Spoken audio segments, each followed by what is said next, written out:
జన్మదిన వేడుకల్లో పాలు పంపులు పొందడానికి వచ్చినటువంటి నాయకులకు, గ్రామస్తులందరికీ కూడా నా హృదయపూర్వకమైనటువంటి శుభాలు తెలియపరుస్తున్నాను. ఈరోజు ఇంతవరకు మన నాయకులైనటువంటి వారు, పెద్దలైనటువంటి వారు చాలా చక్కటి విషయాలు చెప్పారు. అంబేద్కర్ అంటే ఏంటి, అంబేద్కర్లో ఉన్నటువంటి శక్తి ఏంటి, అంబేద్కర్లో ఉన్నటువంటి ఉద్దేశం. ఒక విషయం మనం జ్ఞాపకం చేసుకుంటే, ఈరోజు మనం అందరం ఇక్కడ సౌకర్యవంతమైనటువంటి వెలుతురులో, కుర్చీల్లో చక్కగా కూర్చొని తిలకించగలుగుతున్నాం.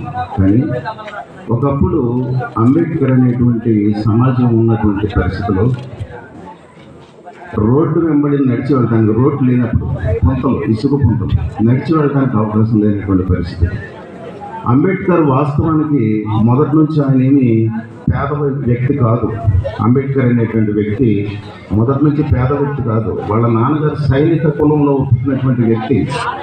మధ్యప్రదేశ్ అనేటువంటి ప్రాంతంలో ఆయన ఒక సైనిక కులంలో, వాళ్ళ నాన్నగారు ఒక సైనికుడు, సైనిక వృత్తిలో ఉన్నటువంటి వ్యక్తి. కాబట్టి అంబేద్కర్ పల్లెటూరులో లేడు, సైనికుడు కనుక అక్కడ ఉండేటువంటి ఆ బార్డర్ సెక్యూరిటీ ఫోర్సెస్ సంబంధించినటువంటి ఆ క్వార్టర్స్లో ఉండటంలో, చిన్నతనంలో పల్లెటూరు ఎలా ఉంటుంది, విలేజ్ పరిస్థితులు ఏంటో తెలియదు ఆయనకి. కాబట్టి ఒకసారి ఒక చిన్న సందర్భం అంబేద్కర్కి జరిగింది. ఏం జరిగిందంటే, ఆయన ఉన్నటువంటి వాళ్ళ నాన్నగారు ఉద్యోగం చేసేటువంటి చోటు నుంచి మేనమామ గారు ఊరు రావడానికి ఆయన బయలుదేరాడు. ఆయన తోటి కుటుంబీకులు మేనమామ గారు ఊరు రావడానికి ప్రయత్నం చేస్తే, వచ్చేటువంటి దారిలో ఆ రోజుల్లో ఎడ్ల బండికి ఒక ఎద్దుని కట్టి వెనక కూర్చోవడానికి ఒక ఇద్దరు ముగ్గురు కూర్చోవడానికి సౌకర్యం ఉండేటువంటి, ఇదివరకు మనకు రిక్షాలు ఉండేవి. అలాంటి రిక్షా బండి లాంటి దాంట్లో ఎక్కడానికి ప్రయత్నం చేస్తే ఎక్కారు. ఎక్కిన తర్వాత కొంత దూరం ముందుకు వెళ్ళేసరికి ఆ నడిపేటువంటి వ్యక్తి అడిగాడు అంబేద్కర్ని, బాబు మీరు ఎవరు, మీ పరిస్థితి ఏంటి, మీరు ఏం కులం అని అడిగితే ఆయన వాస్తవం చెప్పాడు. మాది మెహర్ కులం, ఫలానా ప్రాంతమని. ఇమీడియట్లీగా ఆ ఎర్ర టెండలో, మే నెలలో మండు టెండలో, అంటే పిల్లలకి స్కూల్కి సెలవులు ఇచ్చేది మే నెలలోనే కదా, ఆ మండు టెండలో ఇమీడియట్లీగా అక్కడి నుంచి అరే భ్రష్టుడా దిగు అని దించేసి అంబేద్కర్తో ఉన్నటువంటి ఆయన కుటుంబ సభ్యులను దించి అని చెప్పేశానంటే, చిన్న వ్యక్తి బాల్య దశలో ఆయనకు ఒక చిన్న ఆలోచన ప్రారంభమైంది.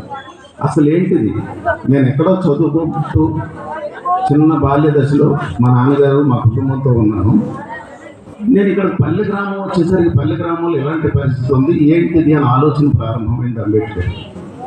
ఆ ప్రారంభమైనటువంటి ఆలోచన నెమ్మదిగా అది త్యాగపూరితమైనటువంటి ఆలోచన అయింది. వెంటనే ఆయన ఒక మనసులో ఒక సంకల్పం పెట్టుకున్నాడు, ఇందులో ఉన్నటువంటి పరిస్థితి ఏంటో నేను తెలుసుకోవాలంటే నేను చదువుకొని విద్యను అభ్యసించాలి, విద్యను అభ్యసించి జ్ఞానాన్ని చేసుకోవాలి, జ్ఞానాన్ని చేసుకున్న తర్వాత నేను ఒక ఉన్నతమైనటువంటి స్థాయికి వెళ్ళి అసలు ఇందులో ఉండేటువంటి పరిస్థితి ఏంటో, దీన్ని ఎలా ప్రక్షాళన చేయాలో తెలుసుకోవాలనేటువంటి ఒక సంకల్పం మనసులో పెట్టుకుని త్యాగం చేయడం మొదలుపెట్టాడు. ఈరోజు ఇక్కడ ఉన్నటువంటి మనందరం కూడా నిజంగా ఇందాక బాబు చెప్పారు మాస్టర్, ఒక విధంగా చెప్పాలంటే వీరందరూ త్యాగపూర్తులే. ఆయన ఒక గవర్నమెంట్ ఎంప్లాయర్, స్కూల్ మాస్టర్. ఇలాంటి పబ్లిక్ బహిరంగ మీటింగ్లోకి వచ్చి వాస్తవానికి ఆయన ఇలా మాట్లాడటం తగదు. అయినప్పటికీ తన జాతి కొరకు తను ఒక త్యాగం చేయాలి అనేటువంటి సంకల్పంతో ఈరోజు మన మధ్యకి వచ్చారు.